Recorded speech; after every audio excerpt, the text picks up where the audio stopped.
Welcome to The Whole Steward, the holistic approach to wealth from a Christian worldview. I'm your host, Andrew Stanton, and I'm glad you've joined. You've heard it said that those who don't learn from history are bound to repeat it, or history always repeats itself.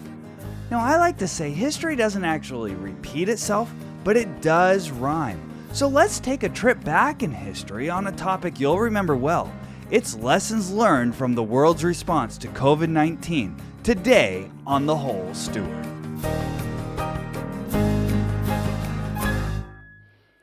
Well, this is episode number 35. I'm glad you've joined. Now, don't be afraid of this topic. I know this can be a sore spot for a lot of us because we just went through it. Now, here we are, 2023 in the second half of the year, and we probably have pretty fresh in our minds what it was like going through what we might call the great pandemic, the COVID-19 era of all the craziness that we all experience. I don't think there's anybody on the globe probably that doesn't know much about what's taken place over these last 3 years. Now, there certainly are some people, but this was a global pandemic. It was a global effort, if you will. It was a global response to address it. And I'm going to enter into some areas that may make you feel uncomfortable. Number one, because it was not a comfortable time to live through.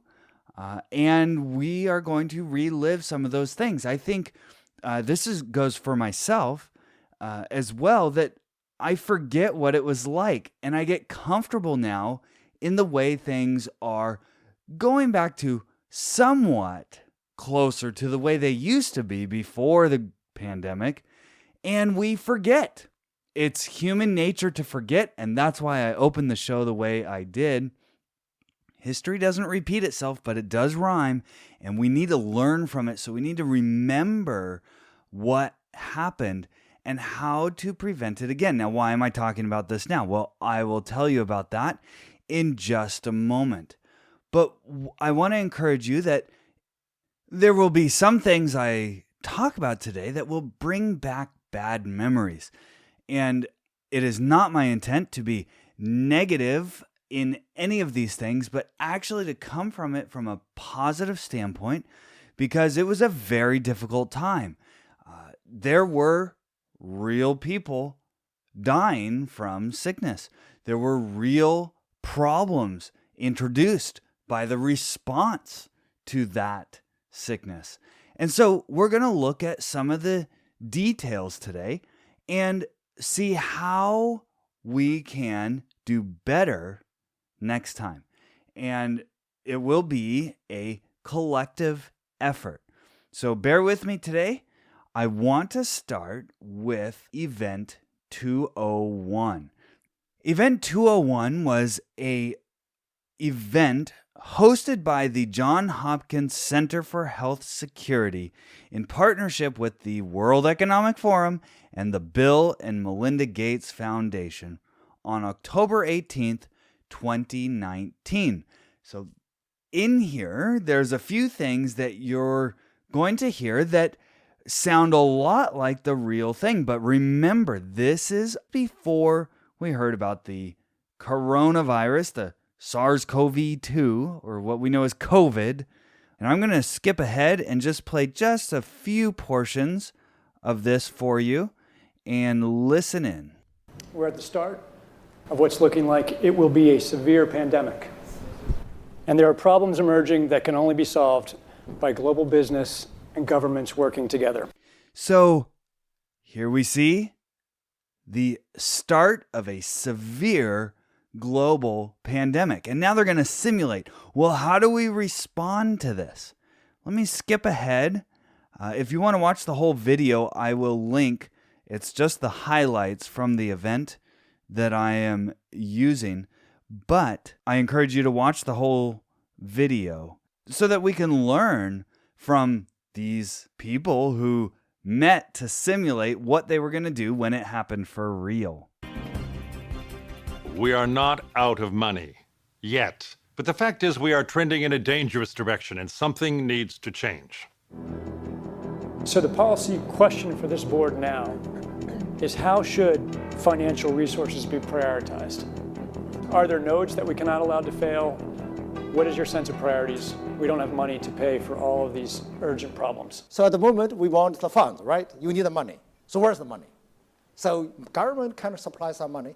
A lot of, private sectors, some are sitting here, you have some money. But now you need a really coordinated, centralized efforts. Hotels will be experiencing, crippling losses doing that. And we know that the hotel business in itself makes up 5% of the GDP. So just a moment here.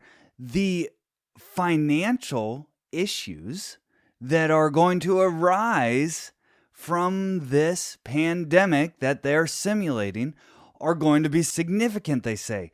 There's going to be a huge loss to major portions of the economy. And they're talking about where's the money going to come from? How are we going to handle this financially? As you know, with all 9 forms of capital, financial capital is one of them. And that is an important aspect of what human beings are stewarding on a daily basis. This financial crisis or this pandemic that they're simulating is going to be a big wealth transfer. Listen to what the U.S. CDC Stephen Reed says about this. Governments need to be willing to do things that are out of their historical perspective, or for the most part, it's really a war footing that we need to be on. So it's a war footing that we need to be on. Governments need to do things that they wouldn't normally do. Isn't this interesting? He's calling for some drastic measures from government. Now, the next thing they talk about is the spirit of entrepreneurship that will also work through the pandemic.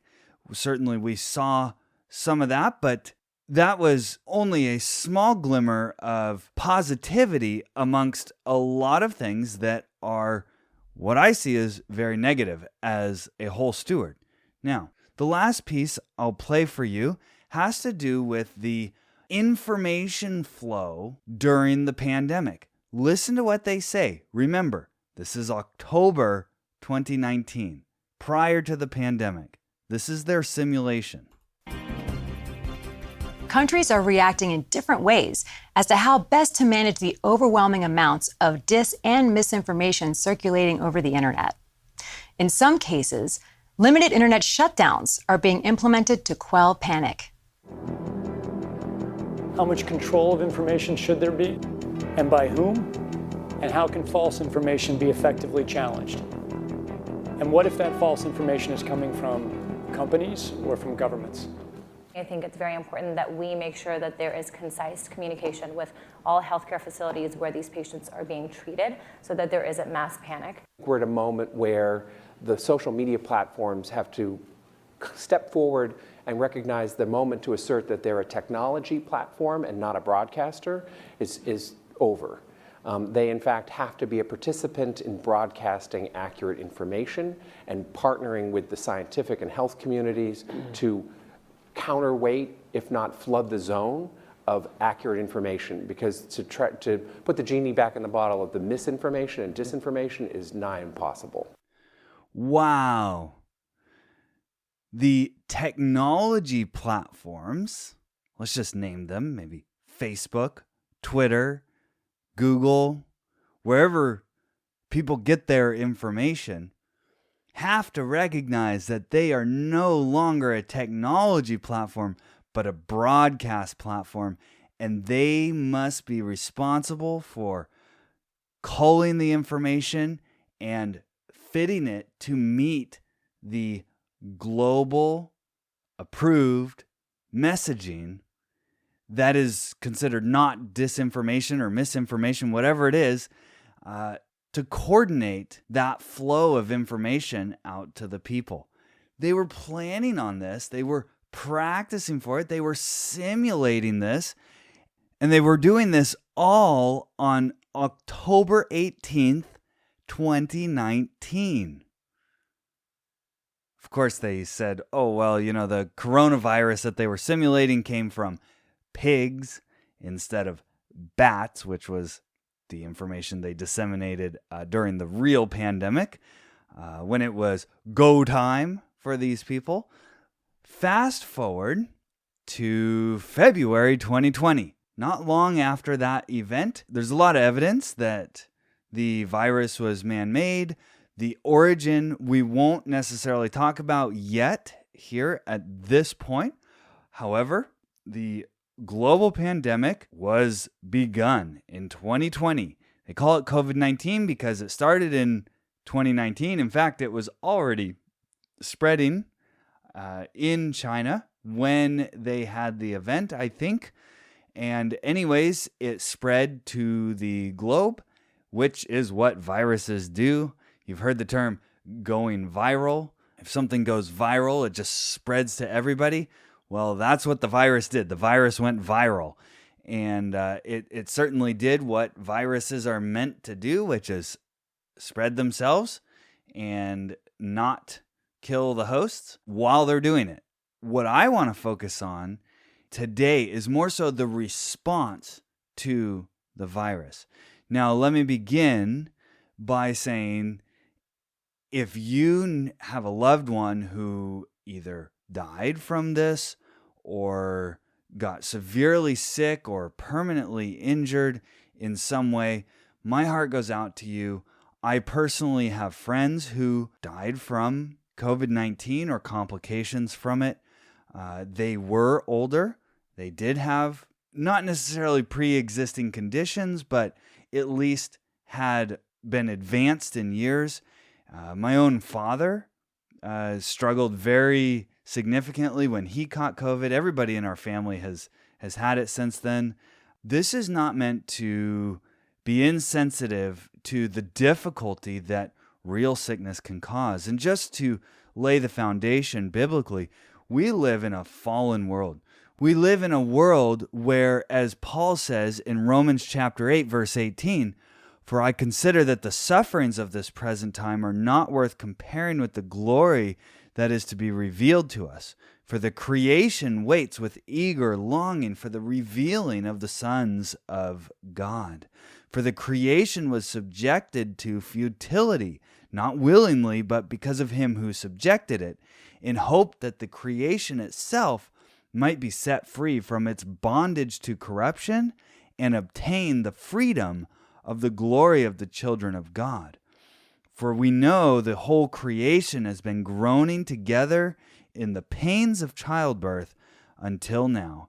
And not only the creation, but we ourselves, who have the first fruits of the Spirit, groan inwardly as we wait eagerly for adoption as sons, the redemption of our bodies." Remember, the creation is under a curse right now. It groans with pains of childbirth for the revealing and waiting for the sons of God to be revealed. So everything that we see here is temporary. My heart goes out to those who have suffered specifically from this pandemic. It's not to mitigate that suffering at all.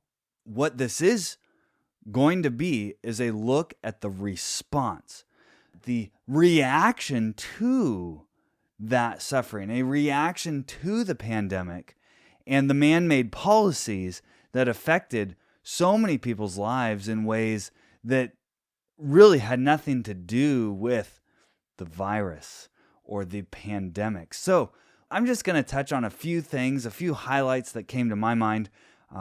The first thing when this all started happening, if you remember, was masks.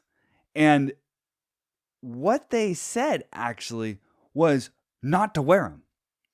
So you had Deborah Birx, Jerome Adams, Robert Redfield, Anthony Fauci. They all said you should not wear them. They won't do anything. You shouldn't wear them. And then you remember they flipped and you should wear them. And then you must wear them. There was no acknowledgement at the time of any of the negative effects that this might have by putting masks on all the time, wearing them, especially putting them on our children. the physical, emotional, social, and developmental consequences, they are still being realized today. There's a lot of kids who don't really talk yet anymore because children learn to talk from a lot of visual cues of watching the others around them talk, especially their parents and the adults around them that are teaching them to speak. If that's all covered up, if we cover our faces, they don't get those cues. They miss a lot of the social benefits and important developmental milestones. Huge negative effect, not to mention all the carbon dioxide and other junk floating around in the mask all day, and so many people were made to wear it all day. It was a mandate. So many businesses and organizations and all these different entities forcing the matter, forcing it hard. And you might say, well, you should want to. Well, you know what? The masks don't work as well as they said. They all said they didn't work. Then they said they did work. And then they said, oh, actually, it's better if you wear 2 of them. Fauci really did say that. And he put 2 on TV saying, yeah, I put 2 on just to get a better fit. Well, you mean you're telling me that 1 mask isn't good enough? Like, it's all such a racket. Yeah, it's good for the mask manufacturers. But anyways, I would get, in trouble just going into Home Depot without one on. Sir, you gotta put a mask on or whatever. Oh, I don't have one, Okay, you can pull your shirt over your face like this and over your nose, and they were fine with that. They're like, okay, come on in. It became a symbol, really, in my opinion, and for whatever it's worth, that is what I saw. It didn't really do what they said it would, because nobody wore them right.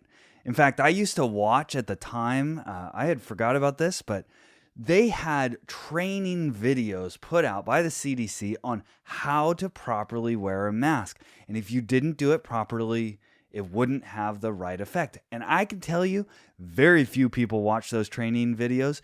And having watched them, I could identify repeatedly, easily, the people who were forcing me to wear a mask were violating the actions that were important to make the mask work. It was quite ridiculous and comical. And actually, at the time, it was not funny at all. It was quite disturbing to me. Nobody was trained in it, and it was really just a disgrace. It was a big theater. People said, oh, put the mask on, and then it was like, but I'm watching the person like completely violate the actual policies that they were saying to follow. The next piece that I remembered, and you probably do too, was the shutdowns, the lockdowns, the mandates to stay home. It was closing businesses, churches, gatherings of any kind. Do you remember 14 days to flatten the curve? That's what they said. Then it was 30 days. Then it was 45 days. Then it was like a year and a half or whatever. Anyways, they let people out again because you can't actually stay locked down. But the economic damage that was done, you take people who God made in His image to work and create value for one another. Economics is just interacting with one another on a daily basis, and it's what God created us to do. And the government came along and said, stop it. If you remember, they somehow determined what were essential businesses and what were not essential businesses. Now, I don't know how you go about that. I know that they had some sort of guidelines to come to their conclusions. But here's my question. How do you tell a restaurant owner who's run a family business for decades in his family what he's doing to provide for his family on a daily basis? Sorry, man, that's not essential, and you have to go home. You have to close down. You have to shut your business down until further notice. And it was a long time. It was not 14 days to flatten the curve. They did send out a little bit of stimulus money injected straight into our bank accounts, but that's not the same as business. Business is creating value for people, and they compensate you with their value in return, which is in the form of money. You see, I don't know how you tell somebody that what he does on a daily basis is not essential, but I can tell you this. I'm sure the restaurant owner that Gavin Newsom attended dinner at, without a mask on, by the way, was considered essential somehow. That one was essential. Also, abortion clinics. Those were essential. They remained open for business. Apparently, taking babies' lives in the womb before they even take their first breath is essential business. Sorry, restaurant owner. Nope. But baby killer, yes. Then you had companies like Amazon and Netflix, apparently, who could do business safely, right? Oh, they could stay open for business, no problem. And there's this, really famous commercial from the time where they're saying, oh, we keep our employees safe and we take all these measures to be safe. And of course, Amazon can operate. Sure, they grew a ton during the pandemic, and Netflix, stay home, watch TV and watch Netflix programming, and don't go outside, don't see your friends. I remember one of the recommendations that was sent from our HR department at the time at the company that I was working at, that said, recommendations on how to stay safe over the holidays. Every single bullet point on that communication, that email communication, was exactly opposite of what I was going to do to stay healthy. They said stay inside. I don't stay inside. I go outside and exercise. They said don't see your loved ones. That's a good way to get depressed. I see my loved ones. They said wear a mask. I don't wear a mask to stay healthy. I get fresh air to stay healthy. You see, there's all these things that we were kind of forced to do or asked to do that are exactly opposite of the things that I remember at the time thinking like, well, that's exactly opposite what I'm going to do. Anyways, remember very early on, getting back on track here, it was all about the respirators. We need the respirators. And then we found that, most people die when they go on a respirator. So, what they really need is oxygen. And there were some good doctors early on who found that out and were basically whistleblowers on the whole thing, saying, hey, this is how we need to be treating it. And of course, they were shut down and silenced in many ways. If you didn't hear about those, let me know and I will send you the information on it. There were also off-label drugs that could be very effective in treating COVID-19. You remember doctors like Dr. Zelenko or Dr. Pierre Corey, who were severely attacked for practicing medicine in a way that says, hey, we got this problem on our hands and we found ways to treat it, and they were shut down. I remember watching the press briefings and, Dr. Fauci just saying, oh, nope, those don't work at all. There's no evidence whatsoever that those work, even though that there was, because these doctors were having success in their real practice. It's very much a coordinated effort to suppress the truth of these off-label drugs working. There's no other explanation for it. Let us not forget that. There was also the infamous horse dewormer that obviously was approved for humans and known to work, but it's lambasted by Fauci and the mainstream media. Just a huge battle of information. All very similar to what the Event 201 simulated. Hey, we got to get the messaging very clear and coming from central trusted sources. Well, really what they did, in my opinion, is decrease their credibility because they did not look at things that were actually evidentially true, and they just suppressed it. And then there was the infamous injection. Yes, the savior of society, the big injection that was going to fix all of our problems. It needs to be said, we need to remember, and we need to learn from history. So, that'll be next on The Whole Steward. Hey there, it's Andrew. I pour a lot into The Whole Steward, and I'm so humbled you're listening. Did you know I regularly post new articles to our website? I also send the Holistic Approach to Wealth newsletter once a week, to which you can subscribe at thewholesteward.com/newsletter. If you're enjoying what you're hearing on the show, would you share it with a friend or leave us a review? I'd really appreciate it. Oh, and thanks for listening.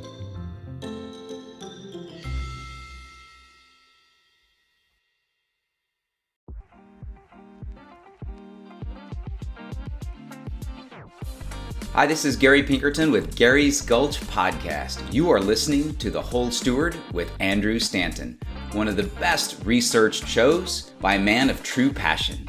Now that you know more, go out and grow more.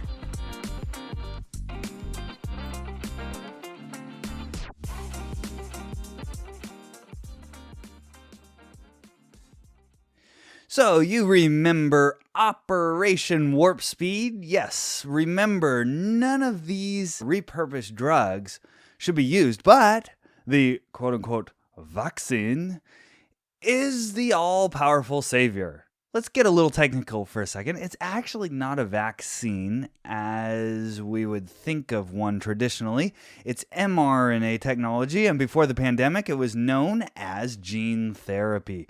Prior to the pandemic, there were a lot of doctors doing a lot of research on the mRNA technology, and one of the famous ones, Peter Hotez, testified before Congress very, very early on in the pandemic saying, hey, they're talking about this mRNA vaccine.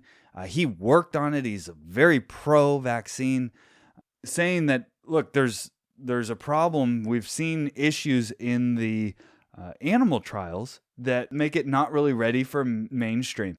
When the Chinese started putting up the data on bioRxiv in January, February, we saw very close homology between the two and realized that we may be sitting on a very attractive coronavirus vaccines. Now we're working with NIH, and we'll work with BARDA and others to get the funding, but now we'll have that lag. And these clinical trials are not going to go quickly because of that immune enhancement. It's going to take time. So, and unfortunately, some of my colleagues in the biotech industry are making these inflated claims. You've seen this on the newspapers. We're going to have this vaccine in weeks or in this and that. What they're really saying is they can move a vaccine into clinical trials, but this will not go quickly because as we start vaccinating human volunteers, especially in areas where we have community transmission, we're going to have to proceed very slowly, very cautiously. The FDA is on top of that. They have a great team in place at the Center for Biologics Evaluation Research. They're aware of the problem, but it's not going to go quickly. We're going to have to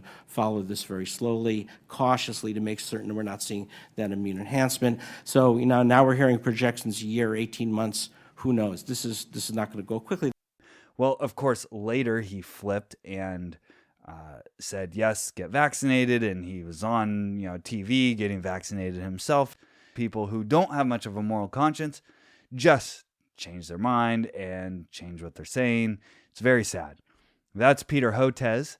Here's how it went. First, they renamed it a vaccine to get better uptake. Rather than calling it gene therapy, that probably wouldn't have gone over so well, so they renamed it. Then they said, if you're vaccinated, you're perfectly protected from catching and transmitting the virus. Now, we all know that wasn't true, but at the time, that's exactly what they were saying. They were saying, I remember watching Biden bend over the podium and say, get vaccinated. We have the tools. Now we just have to finish the job with truth, with science, with confidence, and together as one nation. Look, we're the United States of America. There's nothing, not a single thing we're unable to do if we do it together. So let's stay together. God bless you all and all those who continue to serve on the front lines of this pandemic. And may God protect our troops. Get vaccinated. Mr. President,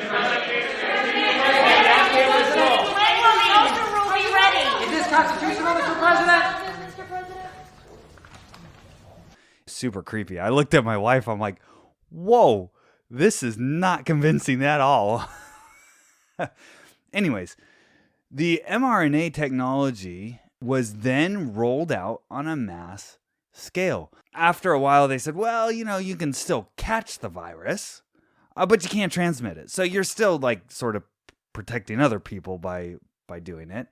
And then they capitulated even further and said, oh, well, actually, yeah, you can still catch it and transmit it if you're vaccinated, but you won't get as sick. Okay, yeah, maybe you won't get as sick, but you're still spreading COVID around, Now, if you were following The High Wire at all during this time, which is a show I've mentioned previously on the show, it's very good with Del Bigtree.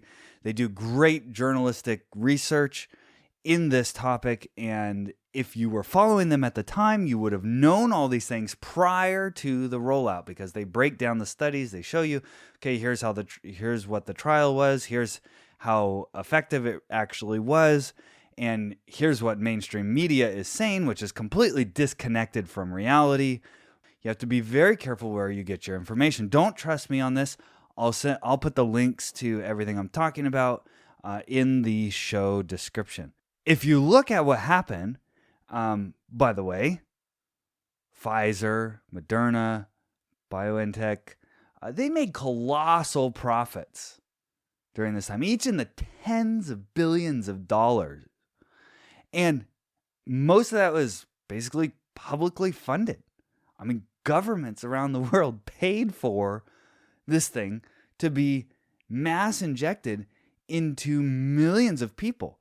And it was an experimental injection.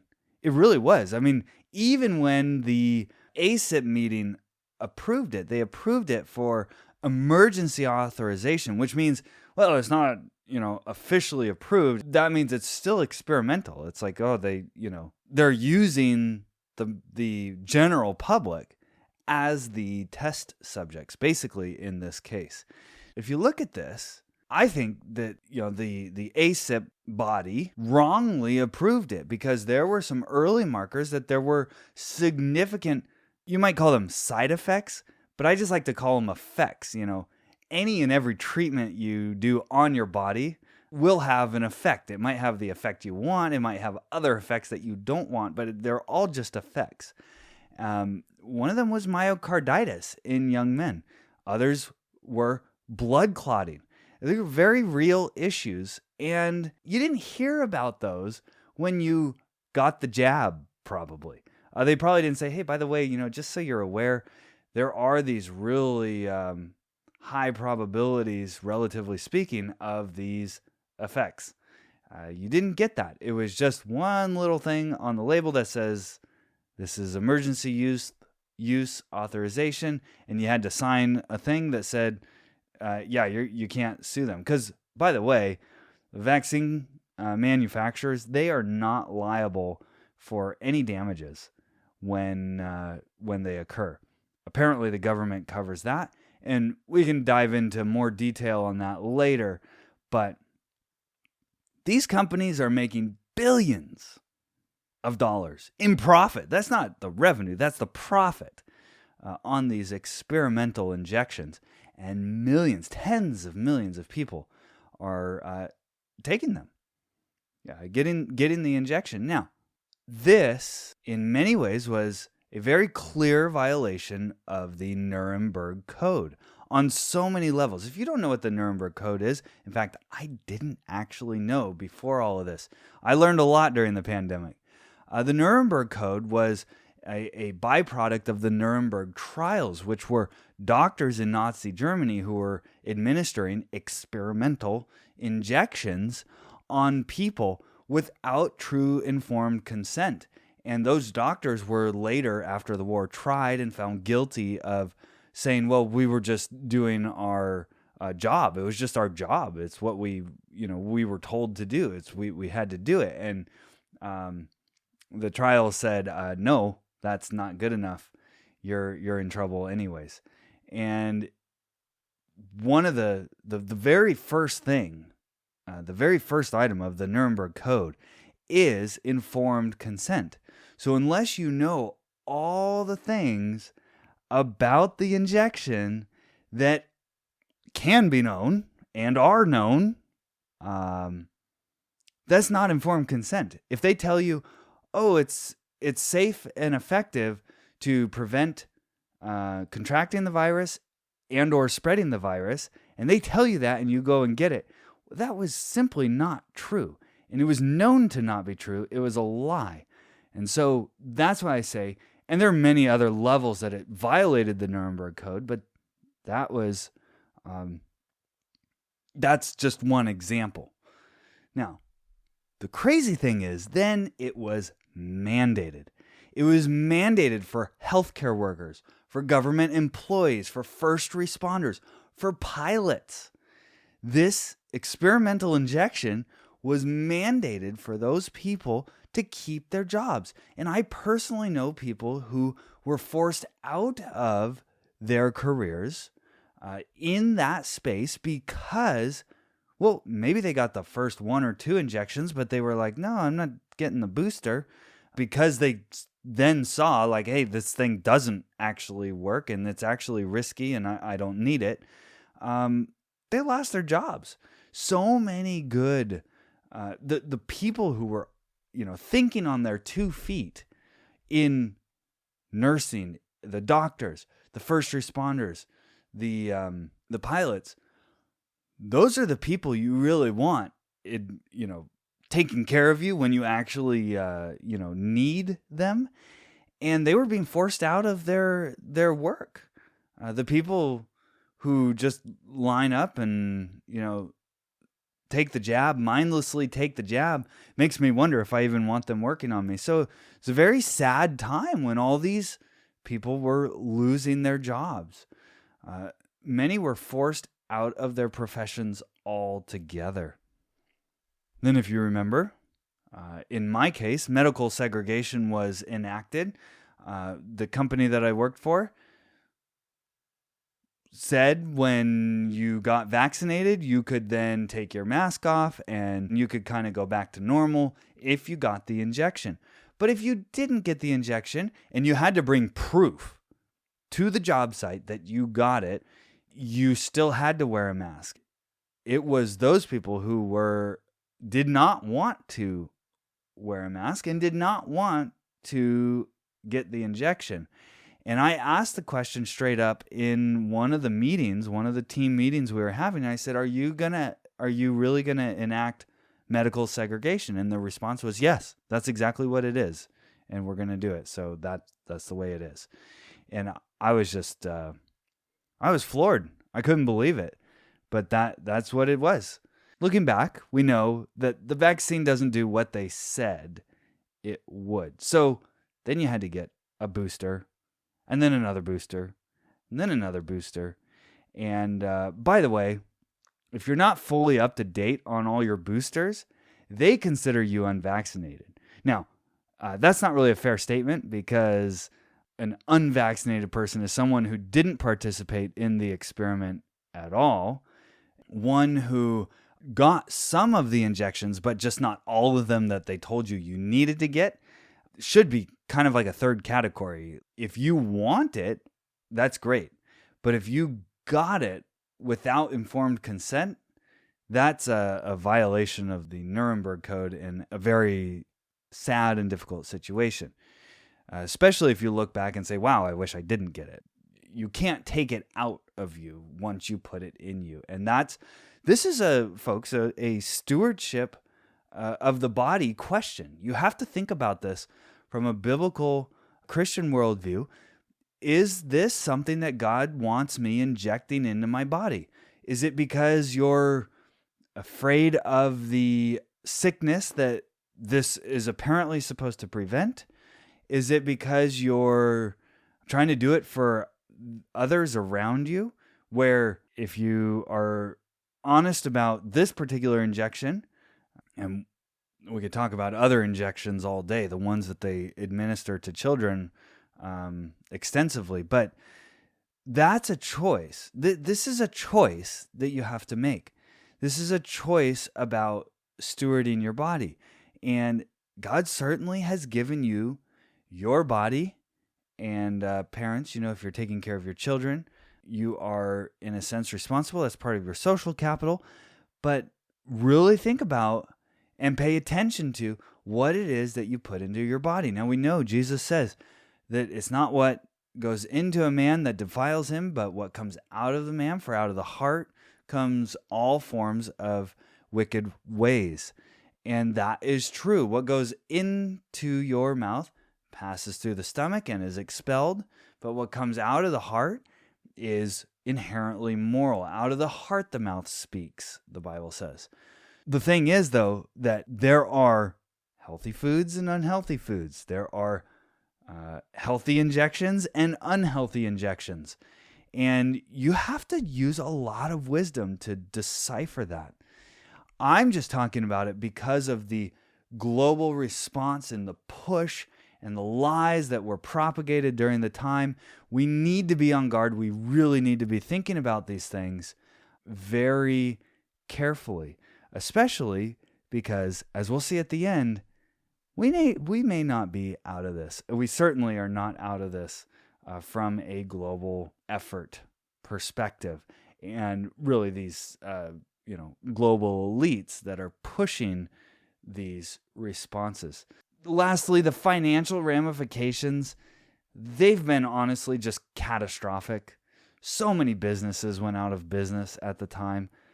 So many of the big businesses just got that much bigger. And it's been one of the largest wealth transfers in modern history. Think about it. You got these vaccine companies, billions of dollars in profit. Where did that come from? It was a wealth transfer. Especially since it was publicly funded, we know that inflation takes the money right out of your bank account, the buying power out of your bank account, and they get to spend it how they want to, and they spend it on these experimental injections, and they make a lot of money. Your bank account goes down in value. There's a lot of ways that wealth was transferred. The injections were not the only thing, not the only product that got artificially propped up by the global response. To wrap it up here, then, I want to talk about a topic that is very important, and it's spheres of authority. Now, a lot of people will look at Romans 13 and they'll say, you know what? You should just line up and do whatever the government tells you to do because Romans 13 says to. Romans 13, verse 1. Let every person be subject to the governing authorities, for there is no authority except from God, and those that exist have been instituted by God. Therefore, whoever resists the authorities resists what God has appointed, and those who resist will incur judgment. For rulers are not a terror to good conduct, but to bad. Would you have no fear of the one who is in authority? Then do what is good, and you will receive his approval. For he is God's servant for your good. But if you do wrong, be afraid, for he does not bear the sword in vain. For he is the servant of God, an avenger who carries out God's wrath on the wrongdoer. Therefore, one must be in subjection, not only to avoid God's wrath, but also for the sake of conscience. For because of this, you also pay taxes, for the authorities are ministers of God, attending to this very thing. Pay to all what is owed to them, taxes to whom taxes are owed, revenue to whom revenue is owed, respect to whom respect is owed, honor to whom honor is owed. Now, that wraps up verses 1 through 7, and a lot of people will point to that and say, look, you got to obey the authorities no matter what, because that's what God wants. They're God's minister. They were appointed by him. He set them up, and so you need to obey. Well, by God's grace, we live in a constitutional republic set up by men who are very wise in setting up a government that is by the people, for the people, of the people.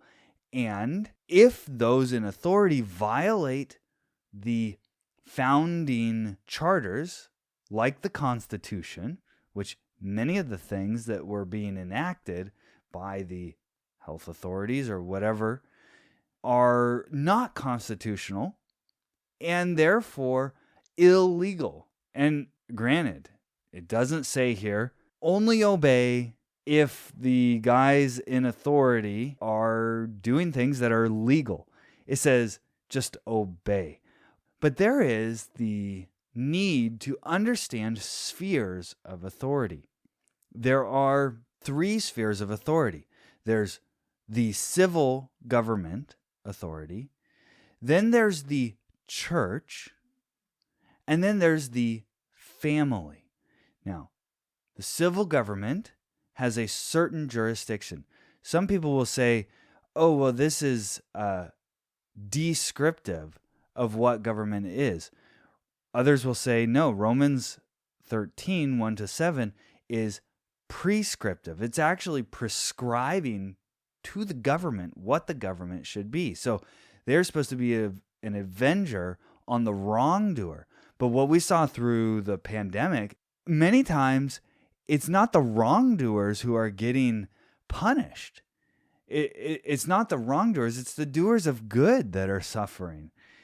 In many cases, they are the ones being punished. They are the ones being fined. In fact, California made millions of dollars in fines off of businesses and churches, although a lot of those went to the courts and many of them were struck down. Praise the Lord, there is still some level of the Constitution being upheld in those cases. But that isn't to say that people didn't suffer and bear a lot of weight under a lot of these measures that were administered by the government. So the civil government has a certain jurisdiction, which is to administer good and uphold the laws that are good, which come from, obviously, God's holy and moral standards, like murder, theft, and things like that. Then you have the sphere of the church, and the church has a certain authority within itself to administer, say, church discipline and the ordinances that God has left us. And that battle has been going on for hundreds and hundreds of years, thousands of years, really. The battle between the civil government and their authority of trying to exercise that over the church and what goes on inside the church. And I'm not talking about inside the 4 walls of the building. The church is not the building. The church is the people. Now, I remember in the pandemic, our estate put out guidelines or put out a mandate that said you can meet for church, but you can't sing. It was a big deal. But we did have that conversation. And the church needs to obey God and his commands. If the civil government says, hey, don't do something that God said you need to do, then we need to do it as the church. And the government doesn't have that authority. And many a Christian has been locked up and put in jail for good things. And that's not a good thing on the part of the government to be punishing good and rewarding evil. That's a very sad thing, and we saw a lot of that. And then the last sphere of authority is the family. The father of the house has a certain role of authority as the head. The government nor the church have authority over the family in certain ways, and they can easily overstep their bounds.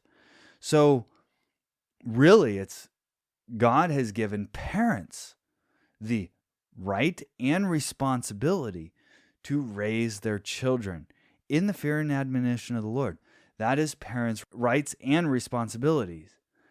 If the church or the government oversteps their spheres of responsibility into the family, that's also becomes a big problem.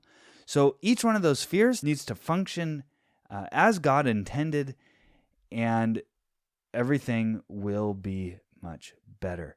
Why are we looking at this history today? Well, there is a new strain, mutation, or whatever you want to call it. It is the B A.2.86 sublineage. And it's getting some traction in the press and mainstream media. People are starting to talk about masks again. They're starting to talk about social distancing and different kinds of mandates. And I wanted to bring this up and discuss this today because you can hear how passionate I am about the wrongs that were administered during that time. A power grab by the authorities to see how much can we actually subject them to and get them to comply with before they say enough is enough. Now, I brought this up on The Whole Steward because enough is enough. I want us to not forget what history has taught us, even if it is the last 3 years. Or we talked a little bit about the Nuremberg Code, which goes all the way back to the 1940s. But certainly, if we don't learn from history, we are bound to repeat it because history will rhyme. And it may not be a pandemic. It may be something else like climate change or something like that, where they say, whoa, for your own safety, for your own good, we need to administer these things. To me, that's a big red flag. As a whole steward, you're thinking on your own 2 feet. God has given us what we call free will, and he's given us a stewardship. He's given us commands and his word to obey. We need to love one another. We need to be patient. None of what I said today, whether you're vaccinated or not, whether you think masks work or not, we need to respect one another. And I certainly respect anyone who wants to participate. What I do not respect is the coercion and the segregation of peoples based on their injection status, for example, or their face covering status, for example. We need to be very careful with those things. They're extremely divisive.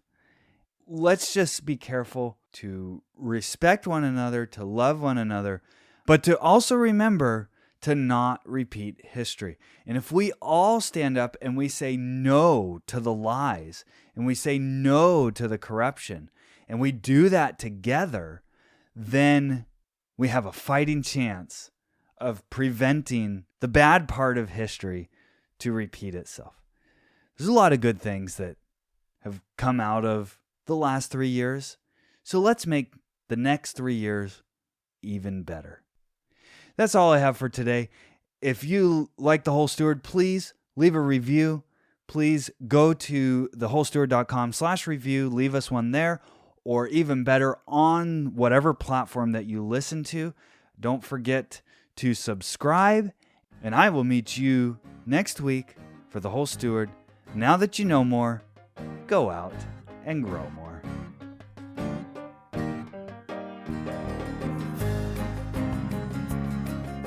All content on The Whole Steward is for informational purposes only and must not be considered personal, professional, tax, or legal advice. Please consult an appropriate professional for individualized advice. Though we do our best to bring you reliable information, we make no guarantee on its accuracy, so you must rely on your own due diligence to draw your own conclusions. The views expressed by guests on the show are their own and may not represent that of the host. Please visit our website for complete terms and conditions.